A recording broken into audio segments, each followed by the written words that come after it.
Hi friends, welcome back to PSC and CSE ബിഗഡ്. ഇന്നത്തെ വീഡിയോയിൽ നമുക്ക് വരാൻ പോകുന്ന VFAക്ക് വേണ്ടിയിട്ടുള്ള കുറച്ച് ഹോട്ട് ടോപ്പിക്സ് ഡിസ്കസ് ചെയ്യാം. 10th ലെവലാണല്ലോ VFA ഒക്കെ വരുന്നത്. അപ്പം 10th ലെവൽ എക്സാംസിന് റിപ്പീറ്റഡ് ആയിട്ടുള്ള ചോദ്യങ്ങൾ ഏതൊക്കെയാണെന്ന് അനലൈസ് ചെയ്തതിന് ശേഷം അതുമായിട്ട് റിലേറ്റ് ചെയ്തിട്ടുള്ള ഹോട്ട് ടോപ്പിക്സ് ആണ് നമ്മൾ പറയാൻ പോകുന്നത്.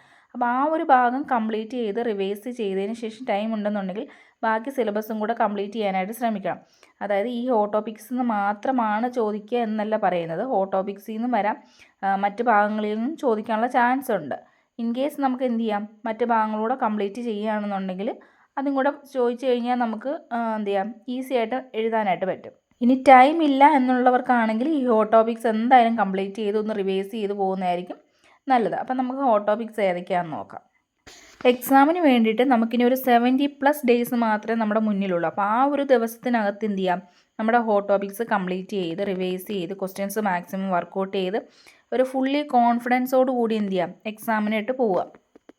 സബ്ജക്റ്റ് വൈസ് ഹോട്ട് ടോപ്പിക്സ് ആണ് പറയുന്നത്. അപ്പോൾ ഹിസ്റ്ററിയിൽ നോക്കുകയാണെങ്കിൽ റെനേസൻസിൽ തന്നെ ചട്ടമ്പി സ്വാമികൾ, ശ്രീനാരായണ ഗുരു, അയ്യങ്കാളി, വാഗ്ഭടാനന്ദ, പൊയ്കയിൽ യോഹന്നൻ, പണ്ഡിറ്റ് കറുപ്പൻ, ഇങ്ങനെയുള്ള കുറച്ചധികം ആൾക്കാരെ നോക്കുക. എന്നിട്ട് അവരുടെ തന്നെ ഇമ്പോർട്ടൻസ് ആയിട്ടുള്ള വർക്കുകൾ അല്ലെങ്കിൽ ബുക്സുകൾ ഇതൊക്കെയാണ് കൂടുതലും ചോദിച്ചു കണ്ടിട്ടുള്ളത്. അതുപോലെ ഇവരുടെയൊക്കെ വർഷം ഓർഡറിലാക്കാൻ വേണ്ടിയിട്ടൊക്കെ ചോദിക്കാറുണ്ട്. അപ്പോൾ അതൊക്കെയാണ് റെനേസൻസിൽ കൂടുതലും ചോദിച്ചു കണ്ടിട്ടുള്ളത്. ഇനി യൂറോപ്യന്മാരുടെ വരവിലേക്ക് വരികയാണെങ്കിൽ പോർച്ചുഗീസുകാരും അതുപോലെ ഡച്ചുകാരുമാണ് റിപ്പീറ്റഡ് ആയിട്ട് ചോദിച്ചു കണ്ടിട്ടുള്ളത്. അപ്പോൾ അത് രണ്ടും എന്തായാലും പഠിച്ചിരിക്കുക. ഇനി മാർത്താണ്ഡവർമ്മ മുതൽ തിരുനാൾ വരെയും പഠിക്കണം. അതുപോലെ ഐക്യ കേരള പ്രസ്ഥാനം, സ്വദേശി പ്രസ്ഥാനം, ഇതിൽ നിന്നൊക്കെ എന്തൊക്കെയാണ് ചോദിച്ചിട്ടുള്ളതെന്ന് വെച്ചാൽ അതിൻ്റെ റിപ്പീറ്റഡ്, അതായത് പ്രീവിയസ് ക്വസ്റ്റ്യൻസ് എടുത്ത് നോക്കുകയാണെങ്കിൽ നമുക്ക് മനസ്സിലാവും ഇതിൽ നിന്ന് എന്താണ് ചോദിക്കുന്നതെന്ന്. അപ്പോൾ അത് വെച്ചിട്ട് എന്ത് ചെയ്യാം, ആ ടോപ്പിക്കിൻ്റെ ആ ഒരു പോയിൻറ്റ്സും കാര്യങ്ങളും ഇമ്പോർട്ടൻസ് കൊടുത്ത് പഠിക്കുക. മെയിനായിട്ട് ഒരു PYQ നോക്കി പഠിക്കുന്നതായിരിക്കും നല്ലത്.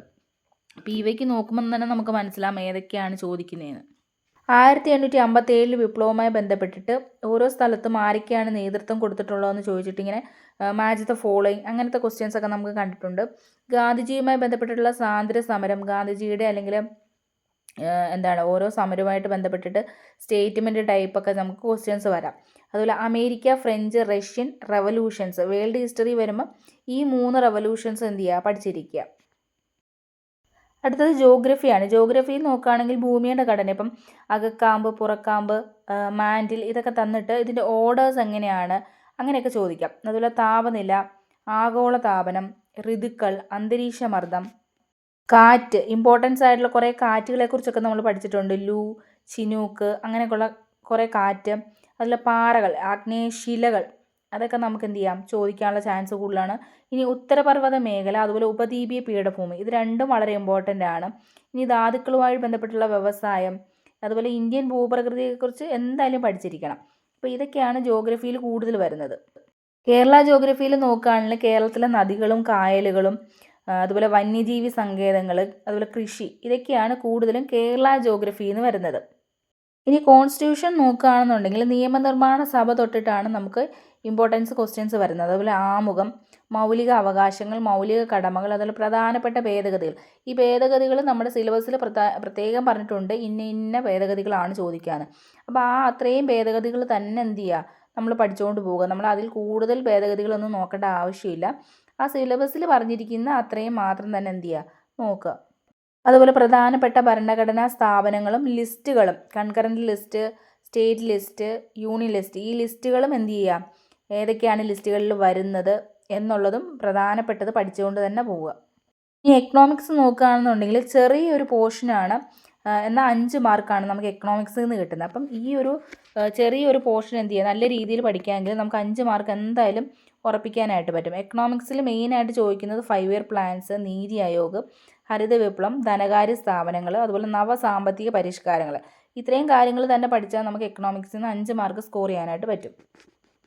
ഇനി ബയോളജിയിലേക്ക് വരികയാണെന്നുണ്ടെങ്കിൽ നമുക്ക് വിറ്റമിൻസ്, അപര്യാപ്തത രോഗങ്ങളും അതുപോലെ അവരുടെ രോഗകാരികൾ ഏതൊക്കെയാണ്, ഇനി സാംക്രമിക രോഗങ്ങൾ ഏതാണ്, അല്ലെങ്കിൽ അതിൻ്റെ രോഗകാരികൾ ഏതൊക്കെയാണ്, ജീവിതശൈലി രോഗങ്ങൾ, ധാതുക്കൾ, ഇതൊക്കെയാണ് കൂടുതലും ബയോളജിയിൽ നിന്ന് റിപ്പീറ്റഡ് ആയിട്ട് വരുന്ന ഭാഗം.